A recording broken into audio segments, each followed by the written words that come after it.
Paul's looking rather lonely there in the chamber. I've got Kurt behind the scenes running the... Okay, of course. Of course. There he is.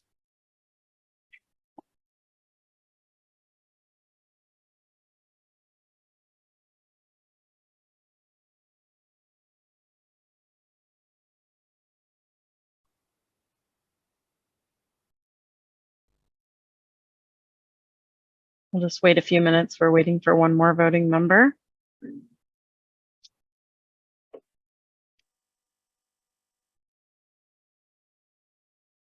Looks like we have 4. Do you?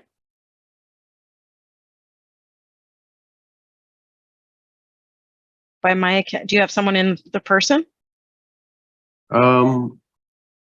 Looks like I need to work on my counting skills. Okay.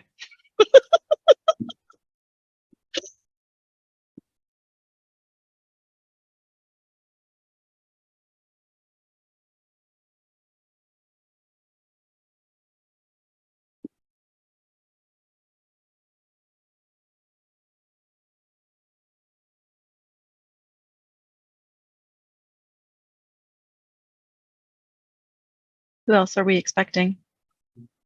Kelly and Smith. Okay. Let me.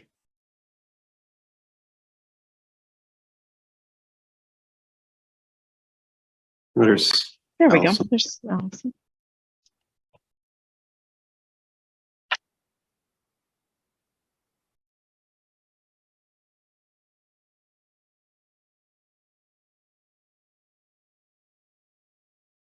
Hello, Allison. We now have a quorum.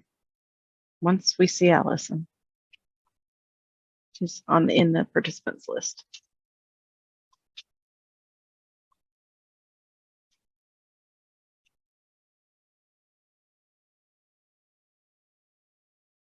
Jessica, can you hear me? Yes, we can hear you. Wouldn't the link work on my work computer? So I'm on my cell phone. So Okay. Well, thank you for joining us. Let us test that afterwards and see if we can't get that fixed so that doesn't continue to happen. Okay.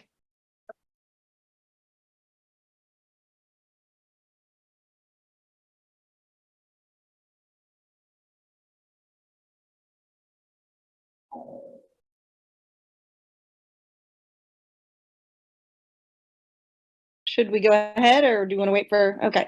No, that's 4. So we have Okay. 4. She's just not on. Yeah, we're good. Okay, let's go. Oh, let me get my thing here. All right, everyone. Welcome to the April 20th, 2023 meeting of the Lawrence Douglas County Metropolitan Planning Organization Policy Board. Sorry, I'm scrolling up and down here, everyone. I apologize. First, we'll have some explanation of how we'll proceed here from, I don't know, will it be Paul or Jessica? Yep. Jessica. Me. Good afternoon. This meeting is being recorded and broadcast on the city's YouTube channel. Please remember to mute yourself during the meeting when you're not speaking. The chat function for this meeting has been disabled and all chats will directly go to Paul and myself as co-hosts. Unless you're participating during the meeting, please turn off your video. This allows active meeting participants to be seen on screen. You will be able to hear the meeting still, and when you are participating, please turn on your video. If you have any trouble, you can send us a chat. The city and MPO reserve the right to mute people or turn on individual videos off to minimize distractions during the meeting. And now I'll turn it over to Paul for a roll call vote. Carter. Here. Kelly. Looks to be absent. Littlejohn. Here. Shipley. Here. Smith.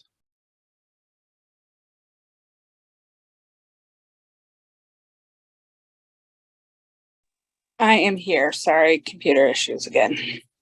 No worries. Thank you. Thomas looks to be absent. So we do have a quorum. Very good. Let's carry on here then to public comments. Is there any public comment in the room or online?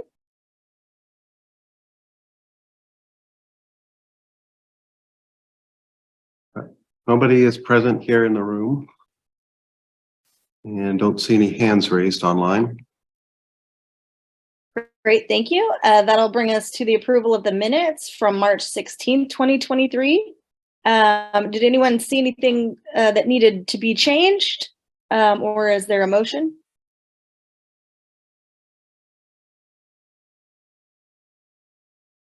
I move, Carter, I move to approve the March 16th meeting minutes. I second. Great, I have a first and second. All those in favor, we'll have Paul. Paul's gonna do the, thank you. Carter, Yes. Littlejohn, Yes. Shipley, Yes. Smith. Yes. The motion passes unanimously. Excellent, thank you, Paul. That brings us to our first agenda item, or only agenda item, which is the 2023-2026 Transportation Improvement Program Amendment 1. And I'm betting this is going to be Jessica. Oh, Paul! All right, Paul, I'm excited. Okay. Yeah, thank you. So the amendment before you did have a public comment period in March. There were no public comments received. The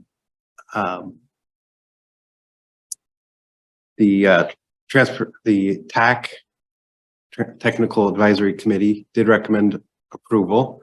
And so just a quick summary of the amendments before you. We had 3 new projects that were added that were all awarded transportation alternative funding through KDOT, the Maple Leaf Trail in Baldwin City, the Safe Routes to School 2024 project in Lawrence, and the Safe Streets and Roads for All Vision Zero planning project that's being done by Lawrence with partnership with KDOT, Eudora, and Baldwin City.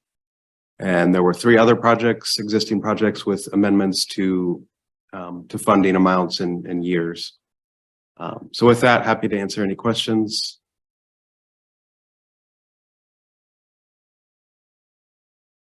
Are there any questions right now? Paul, David here. I just wonder if you could go into a little bit more detail about the funding sources and how this amendment affects the existing, TIP prior to the amendment. Sure. So the changes, kind of zoom in here. So for example, on this K10 diverging diamond interchange, we're looking at revising the funding amounts. They're relatively small amounts, still accounted for as in terms of being fiscally constrained. So we do track what the changes were, what it was, what it's going to. They're all still fiscally constrained. I don't know if that's answering your question or not. Yeah, and David, maybe I would just add, let me just add, Paul. So for new projects, oftentimes when a project sponsor is submitting a new project, it's a new source of funding, or it's a new project that comes out of a CIP program. So that, for example, both of the TE, Transportation Enhancement Projects, 510 and 519, those are based on announcements of KDOT for awarding funding to those projects. And like the Safe Streets and Roads for All, that's a recognition of an award of a federal application that has maybe other state and local money then attached to it based on that funding application. When we're looking at projects that oftentimes need revisions, those are projects in the process, and as they're going through the process from conception, right, to preliminary engineering to design, they realize that there may need to be project or scope changes and or cost increases that result in changes that are happening in the project. And project sponsors are responsible for finding the funding to accommodate those changes and notifying us when those changes are made. So sometimes that could be shifting money between phases. Sometimes that could be recognizing they need to increase extra money. In a couple of these funding sources or these projects, you'll see state AC, advanced construction. And that is particularly when the state has chosen to use state resources to construct something before federal resources are available. So they're using state money, and then later you'll see a credit and a funding source. And that is where they're crediting the state money they previously spent with federal money. And so through all those project changes, every time they have changes to a project that result in increases in some of these, or years between funding bands that impact that. And Paul's right, then we make sure all of those meet fiscal constraint. So in the sense that every agency has to have reasonable funding to accommodate those projects. You can't just put a wish list project in the TIP. It has to be something that has available funding that's committed to it. Does that answer your question? Yeah, I think it does. Thanks very much. Paul and Jessica, I don't have any specific questions about the amendments here that we're making, but I did have a couple questions about some of the other projects. When I looked through it again, I didn't think too much about it in the past first, so this one's a more broad question. You might want to email me the answer of this, but like there's one that is train safety projects. It's very general, looks like kind of just things that are earmarked or funding that's earmarked. And what I wondered was, and Commissioner Littlejohn was there with me in DC, there's all this money being given out for train projects, and all the different train companies are coming forward and saying that they're ready to be more communicative with cities on these projects, where in the past they've been very hard to discuss. And I don't personally know of any. For example, they have money for moving tracks that are in unsafe places, or that are near, or split marginalized communities. Is there someone there looking at those to see if there's anything in our area that is appropriate for that, but that we haven't focused on because there was, no funding to look at? So you're right. We are going to have to follow up about this question, unless Allison has something to add, because that specific TIP project number 600, which is various rail projects, is a state project. So Allison, if you have an answer to that. I do have an answer for that, actually. Pretty easy.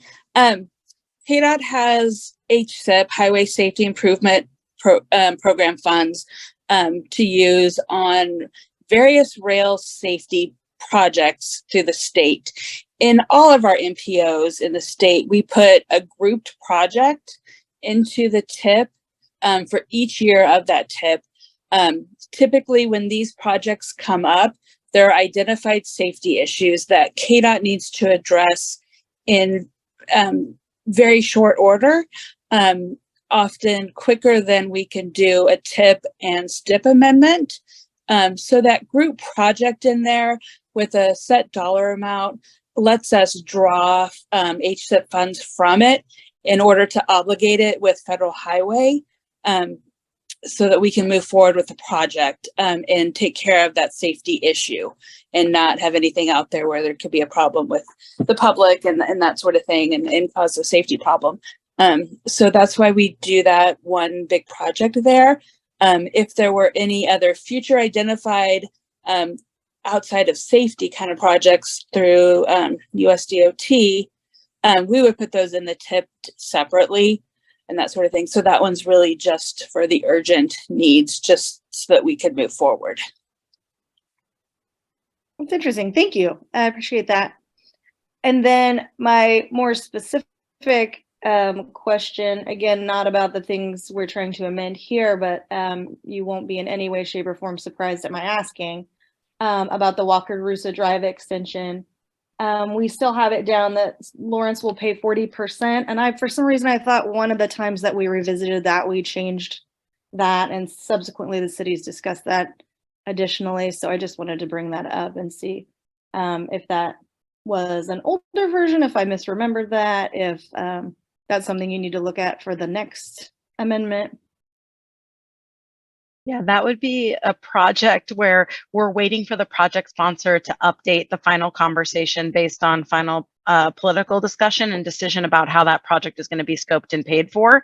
And that just hasn't been updated yet. We will communicate that, that there's interest in updating that project to our county project sponsor. Great, thank you. Any other questions? I did want to acknowledge, I see Commissioner Kelly came in. Sorry, you missed a little bit, but I want to, of course, give you time if you have any questions. No, I don't have any questions. Sorry, I'm late. Any other questions? Let's make sure there's no public comment. I didn't appear there was anyone in the room. Is there anyone online? Don't see any hands raised, and correct, no one in the room here. Great. Okay, let's make sure there's no other discussion. And if not, I would entertain a motion.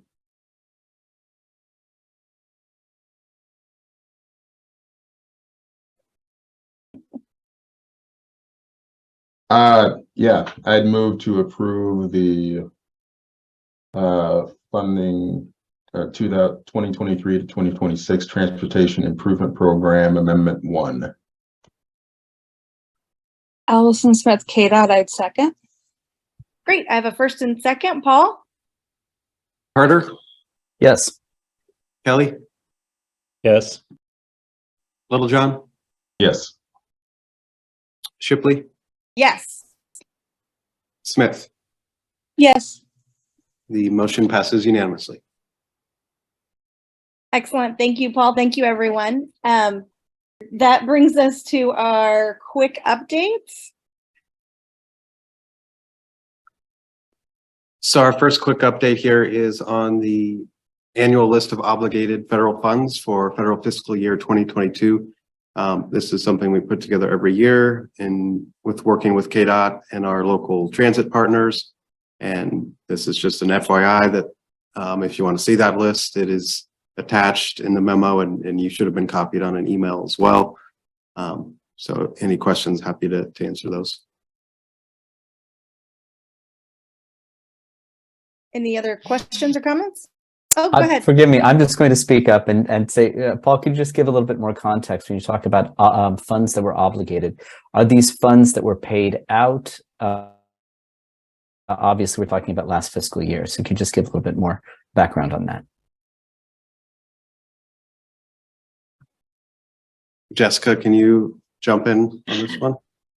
Yes, it's my understanding that obligated funds mean they're encumbered for a project, and then the drawdown happens on those funds. So in some sense, it's a technical term that those funds have been committed to that activity in relation to the programmatic requirements for whatever funding source. Do you have a better way to describe that, Allison?